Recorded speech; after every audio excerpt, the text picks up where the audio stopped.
Good morning, America. GMA is on the road live from Philadelphia. This morning, our ABC News exclusive. One-on-one with President Trump. 2 days of extraordinary access. In the Oval Office, his limo aboard Air Force One. He reacts to those latest polls showing him behind Democratic frontrunner Joe Biden. Well, I don't believe those polls. And the moment I asked if he'd take information on his 2020 rival from a foreign government. You want that kind of interference in our elections? It's not an interference. They have information. I think I'd take it. The president's admission fueling new calls for impeachment. The explosive reaction right now. Also this morning, record rainfall and flash floods hit the South. Now the storm barreling up the East Coast. Big Poppy breakthrough. 6 suspects now in custody as authorities release new video of the ambush shooting and the shocking $8,000 bounty they say was placed on the former slugger's head. A surprising move from Amanda Knox. Why she's now returning to Italy nearly 8 years after her murder conviction was overturned. No longer singing the blues. Overnight, St. Louis winning its first Stanley Cup ever, going from worst to first. This as the NBA Finals gear up for a do-or-die showdown tonight. Can the Warriors pull off a win without Kevin Durant? And GMA is on the road live from Philly, from the Rocky Steps to the Phillies field. We're throwing everything GMA has into celebrating the birthplace of America. The city's legends are joining us live, and it's all for an incredible Father's Day surprise. Wait until you see what's going down only on GMA this morning.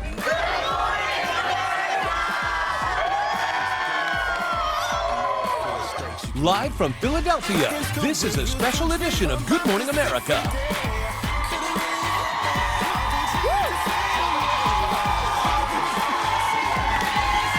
We're singing in the rain.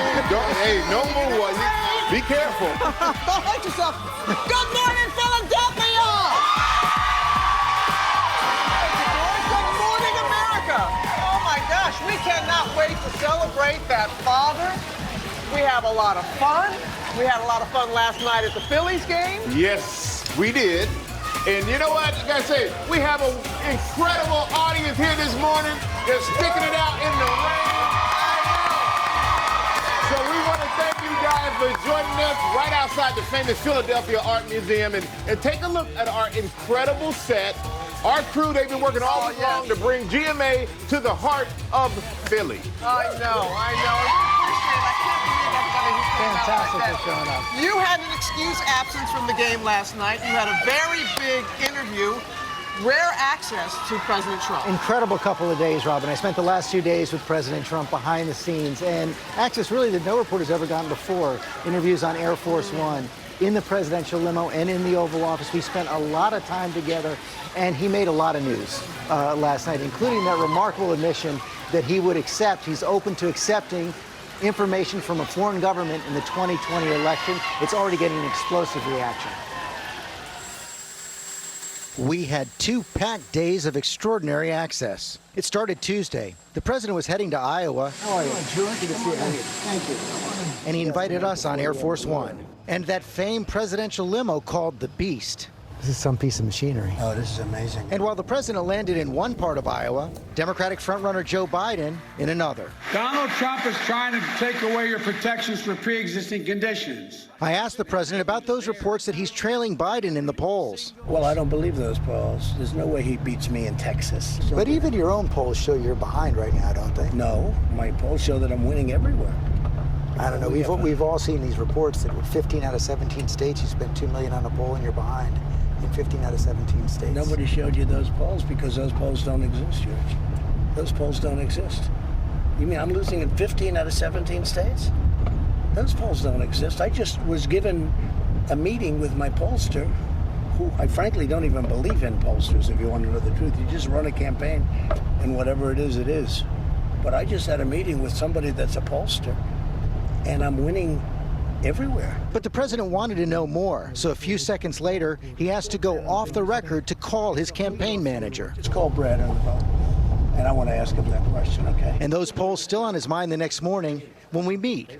He'd already tweeted about it. On Good Morning America today, they had that phony polling information. I explained to you last night that it was phony, but you didn't do anything about it. You should have, but it was late in the evening and perhaps you didn't get a chance to call. I didn't see the piece this morning. I listened to, I've studied those polls. I've heard the explanations for All right. Ultimately, it doesn't matter. But why does it bother you so much? Because it's untrue. I like the truth. You know, I'm actually a very honest guy. As we talked in the Oval Office, the president's son was heading to the Senate Intelligence Committee for more testimony. Your son, Don Jr., is up before the Senate Intelligence Committee today. And again, he was not charged with anything. In retrospect, though, By the way, not only wasn't he charged, if you read it, with all of the horrible fake news, I mean, I was reading that my son was going to go to jail. This is a good young man, that he was going to go to jail. Don Jr. had been caught up in the Russia investigation because of that Trump Tower meeting in 2016, which he set up expecting to get dirt on Hillary Clinton from the Russian government. Okay, let's put yourself in a position. You're a congressman. Somebody comes up and says, hey, I have information on your opponent. Do you call the FBI? I don't think. Coming from I'll tell you Russia, what, you do? I've seen a lot of things over my life. I don't think in my whole life I've ever called the FBI. In my whole life. You don't call the FBI. Life doesn't work that way. The FBI director says that's what should happen. The FBI director is wrong because, frankly, it doesn't happen like that in life. Your campaign this time around, if foreigners, if Russia, if China, if someone else offers you information on an opponent, should they accept it or should they call the FBI? I think maybe you do both. I think you might want to listen. There's nothing wrong with listening. If somebody called from a country, Norway, we have information on your opponent. Oh, I think I'd want to hear it. You want that kind of interference in our elections? It's not an interference. They have information. I think I'd take it. Robin, I got to tell you guys, that was just a stunning moment for me, for the president to admit it like this. This has been at the heart of the debate for the last 2 years, foreign interference in our elections, whether or not Russia tried to interfere, whether they were trying to deliver dirt on Hillary Clinton. And he said, if it came again, I'd consider taking it again. I'd take a look at it before I called the FBI. And as I pointed out in that interview, the FBI director himself said, absolutely, if you get an offer like that, you should go straight to the FBI. The president said he was wrong, and it's getting an explosive reaction across the political world. Absolutely, generating headlines, and you can imagine the 2020 candidates are already weighing in as well. So let's go to Mary Bruce in Washington with the latest on that. Good morning, Mary. Good morning, Robin. Well, this is sending shockwaves through the 2020 race. The president's opponents say what he is talking about in this interview isn't Oppo research, it's foreign interference, and they say it is dangerous. The president's top target on the trail, Joe Biden, tweeting, "This isn't about politics, it is a threat to our national security," adding that an American president should not seek their aid and abet those who seek to undermine democracy, while Kamala Harris says Trump is sending a clear signal to our adversaries. Take a listen. To our adversaries around the world and fill in the blank, North Korea, Russia, fill in the blank. He's sending a signal to them, hey, come on in. Meanwhile, Bernie Sanders, Kirsten Gillibrand, and Elizabeth Warren all feel these comments add a new urgency to the need to impeach the president. Warren tweeting, quote, "A foreign government attacked our 2016 elections to support Trump. Trump welcomed that help. Now he said he'd do it all over again." Guys, she says now is the time to impeach Donald Trump. Yeah, and Mary, that's all the presidential candidates. This is also creating more debate in Congress, likely to put more pressure on House Speaker Nancy Pelosi. Absolutely, George. We've been seeing the pressure already growing on the House Speaker. This is only likely to underscore that she is in a very difficult spot. So far, she has been urging caution, instead urging everyone to follow these investigations, to follow the facts where they lead. But comments like this from the president only ratchet up that pressure on her to move ahead and start impeachment. Okay, Mary Bruce, thanks very much. And this is going to roll throughout the day. Well, it looks like you had a few wild days with the president. It was really something, Mike. I have to say, in that exchange right there, I hadn't even asked at first about Robert Mueller. We were just talking about the Oval Office, talking about the beginning of the day. But it is so clearly on his mind right now. He's so clearly angry about it, as you can see, and very, very defiant. But we talked about a lot more, including other aspects of the Mueller investigation.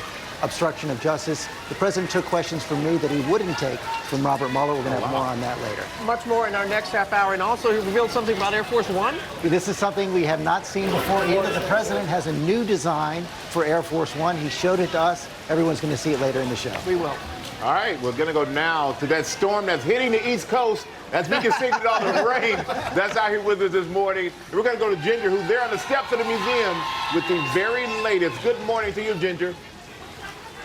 Hey, good morning to all of you. You know, Philly's still showing off looking good, even in this torrential rain that we've been enduring and will for the next 3 to 5 hours. Let's take a look at the video coming out of Charleston, South Carolina, because this moved up from the Gulf, really. This was more than 4 inches, a daily record for Charleston, flooding the streets there. Now it is really centered on the mid-Atlantic. We threw the lightning bolts on there just because we wanted to showcase that along that low pressure system down in parts of Delaware and Maryland, you may be seeing some of the lightning with this. The flood advisories include Dover, Wilmington, and Philly. Oh, there goes one of our lights, actually. That's the little gust coming in. So it's starting to get a little hairier here and will as that builds north.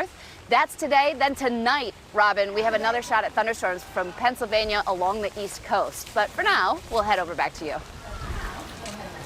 Yeah, and I found that contact lenses and the rain do not mix. So it's a classic. Thank you, Ginger. More from you. But we have new developments now on the shooting of former Red Sox legend David Ortiz. 6 people, including the alleged gunman, now in custody. And police say they found the gun used in the attack. Our chief national affairs correspondent, Tom Yamas, is there in Boston with us with the very latest. Good morning, Tom. Robin, good morning to you. And this is far from over. There's an urgent manhunt right now in the Dominican Republic for even more suspects, including one nicknamed the Surgeon. And we've learned overnight that person, the Surgeon, is also wanted here in the U.S. in a separate case, but a similar crime, conspiracy to commit attempted homicide.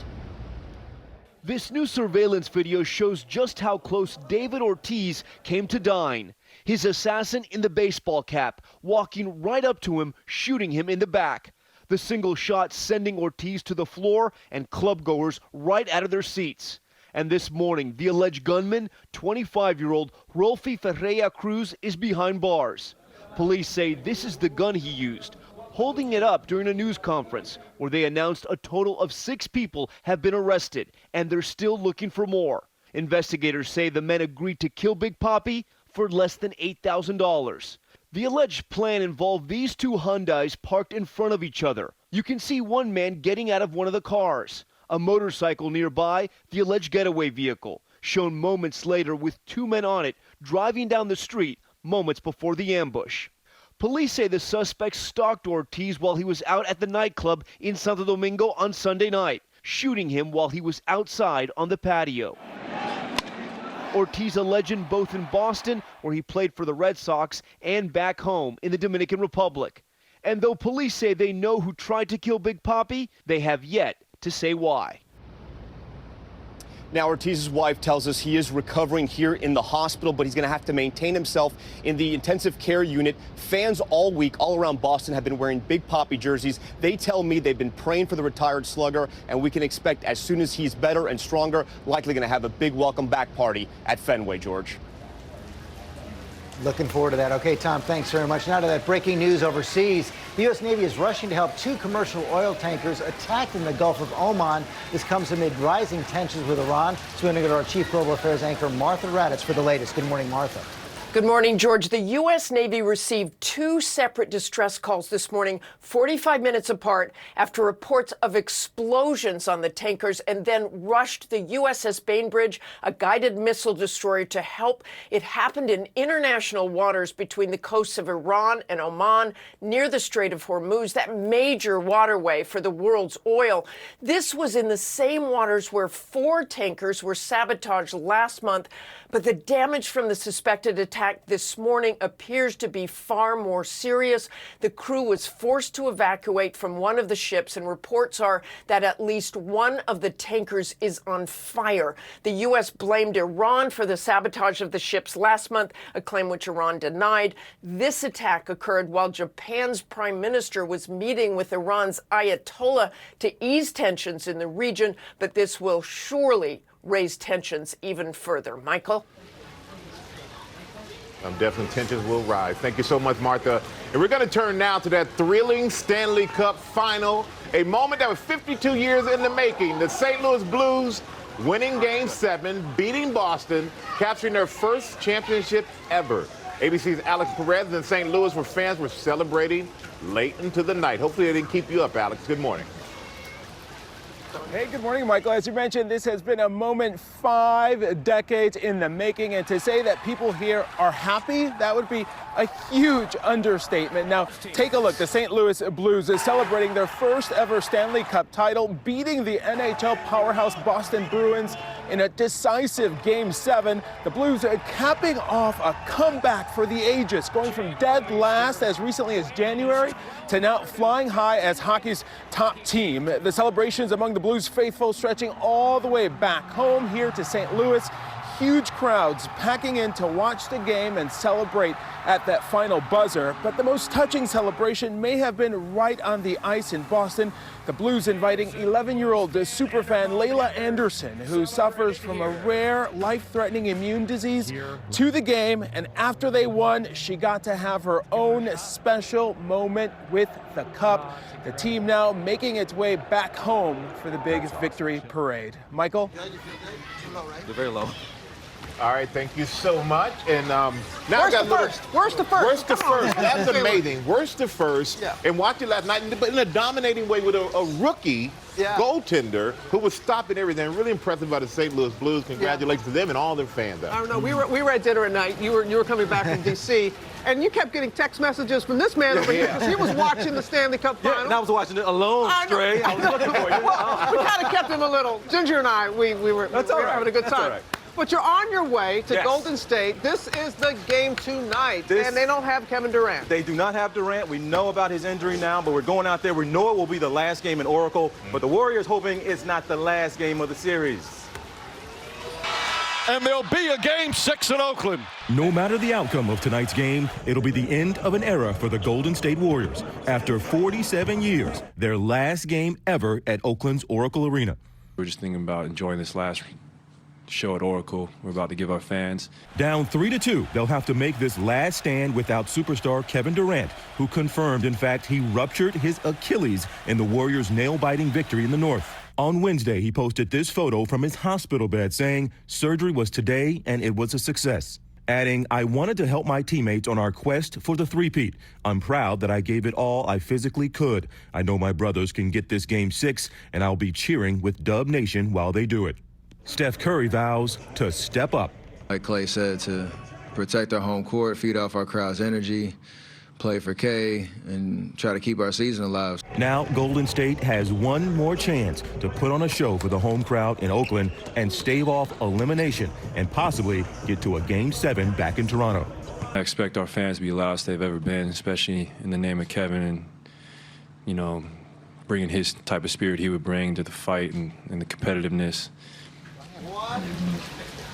And of course, we know this will be the last game for them at Oracle. Tickets, some going for $71,000 a seat. Wow. $71,000 a seat. George said he's going to get me one. Thank you, George. and of course, everybody, you can watch Game 6 of the NBA Finals right here on ABC starting at 8:30 Eastern tonight. Do not miss it. Nope.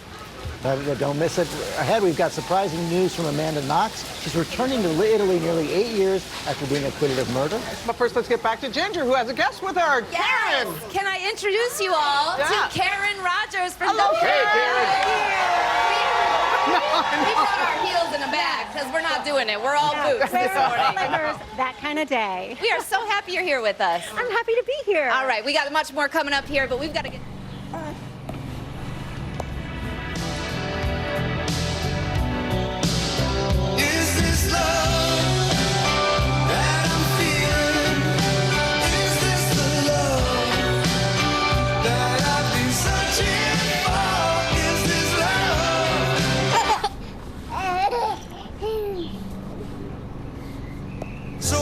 Free shipping, even on furniture, with Prime.